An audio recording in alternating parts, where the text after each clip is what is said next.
Ada dua cara untuk mendapatkan view atau penayangan pada video kita. Cara pertama adalah melalui notifikasi subscriber, dan cara kedua adalah melalui hasil penelusuran YouTube. Sehingga bagi kita yang baru saja memulai channel YouTube dan belum memiliki subscriber, berarti satu-satunya cara untuk mendapatkan view adalah melalui hasil penelusuran YouTube. YouTube adalah mesin pencari kedua terbesar setelah Google. Orang-orang yang ingin mencari video tutorial, tips dan trik, resep masakan, dan konten-konten hiburan, biasanya langsung mencari kata kunci sesuai dengan apa yang ingin ditonton pada kolom penelusuran YouTube. Lalu YouTube akan memberikan hasil video-video yang direkomendasikan untuk menjawab kebutuhan orang-orang tersebut. Ada video yang muncul di halaman teratas penelusuran, ada yang di tengah, dan ada yang di bawah.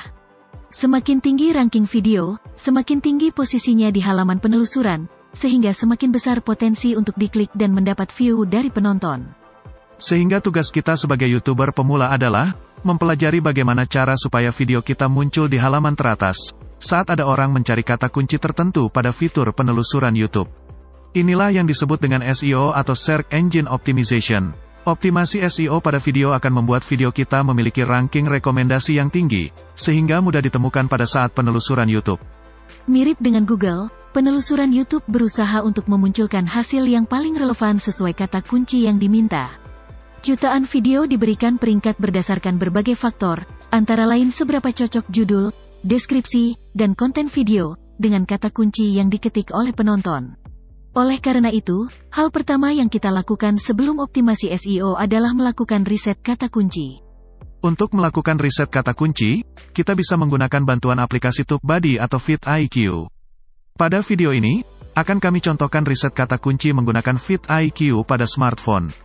Langkah pertama, buka alamat app.vidiq.com pada web browser, Chrome atau Opera. Untuk memulai riset, klik garis 3 di bagian kanan atas, lalu pilih keywords. Lalu ketikkan kata kunci yang ingin kita cari pada kolom search keywords. Misal kita ingin riset kata kunci mengenai bonsai. Ketik pohon bonsai pada kolom search keywords ini. Akan muncul tabel berisi seluruh kata kunci yang sering dicari orang pada fitur penelusuran YouTube, berikut dengan data-data yang kita butuhkan. Ada kolom search volume yang berisi angka seberapa banyak kata kunci itu dicari orang setiap bulannya. Semakin tinggi nilainya semakin bagus. Ada kolom kompetisi yang berisi seberapa banyak video yang beredar di YouTube dengan menggunakan kata kunci tersebut pada judul dan deskripsi mereka. Semakin rendah nilai kompetisinya maka semakin bagus karena persaingan hanya sedikit. Kolom berikutnya adalah overall nilai yang diberikan oleh vidIQ berdasarkan kedua nilai ini, search volume dan kompetisi. Sebagai YouTuber pemula, tugas kita adalah mencari kata kunci dengan overall nilai tertinggi. Yang artinya kita membidik kata kunci dengan search volume tinggi, namun kompetisi rendah. Hal ini bertujuan agar video kita mudah ditemukan saat orang mencari pada fitur penelusuran YouTube menggunakan kata kunci tersebut. Langkah berikutnya, kita klik judul overall ini, maka vidIQ akan mengurutkan nilai dari terendah hingga tertinggi. Klik sekali lagi, maka vidIQ akan mengurutkan nilai overall dari tertinggi hingga terendah, dan inilah yang kita inginkan. Carilah kata kunci yang berhubungan dengan pohon bonsai, dan memiliki nilai di atas 55. Mengapa di atas nilai 55? Karena berdasarkan pengalaman kami, di bawah nilai 55 ini merupakan kata kunci yang cukup sulit mendapatkan ranking di halaman atas penelusuran YouTube. Catat beberapa kata kunci yang kita butuhkan, lalu mulailah membuat konten sesuai dengan kata kunci tersebut. Setelah membuat konten sesuai hasil riset kata kunci, selanjutnya yang kita lakukan adalah melakukan optimasi SEO pada judul dan deskripsi video yang kita upload. Misal kita membuat konten mengenai bonsai beringin, maka saat menuliskan judul harus mengandung kata bonsai beringin. Contohnya, membuat bonsai beringin dalam waktu 6 bulan. Begitu juga saat menuliskan deskripsi harus menuliskan bonsai beringin di paragraf awal deskripsi. Misalnya, video ini menjelaskan tentang proses pembentukan bonsai beringin dari nol, dari bahan stekan, hingga membentuk perakaran hanya dalam waktu 6 bulan saja. Dengan mencantumkan kata kunci yang telah diriset pada judul dan deskripsi video, berarti kita telah menerapkan SEO dengan baik. Sebelum kita lanjut, jika Anda menyukai video ini dan ingin menonton lebih banyak lagi video tentang bagaimana cara mengembangkan channel YouTube Anda, silakan klik terlebih dahulu tombol like dan subscribe sebagai tanda support pada channel ini.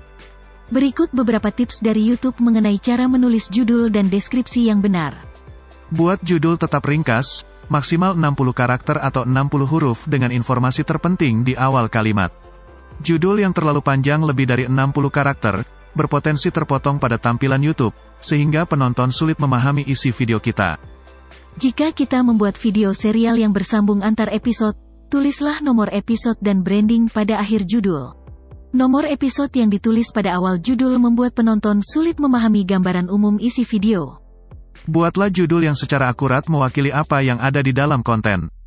Kita boleh melakukan sedikit clickbait tentang apa yang bakalan didapatkan di dalam konten, dengan menuliskan judul yang kreatif atau yang memancing rasa penasaran penonton. Pastikan setiap video memiliki deskripsi yang unik. Gunakan beberapa baris pertama dari deskripsi untuk menjelaskan tentang video tersebut, menggunakan kata kunci yang ramah penelusuran dan gunakan bahasa yang alami. Kita dapat menggunakan maksimal 5.000 karakter pada deskripsi. Untuk konten tutorial dengan durasi video yang panjang, gunakan timestamp untuk membantu penonton langsung lompat ke bagian yang diinginkan dari video. Berikan link ke playlist video terkait. Jangan lupa untuk meletakkan awalan HTTP di depan semua link agar dapat diklik. Semoga video tentang SEO YouTube untuk pemula ini bermanfaat, dan selamat mempraktekkan tips-tips yang diberikan untuk mengembangkan channel YouTube Anda. Sampai jumpa di video berikutnya.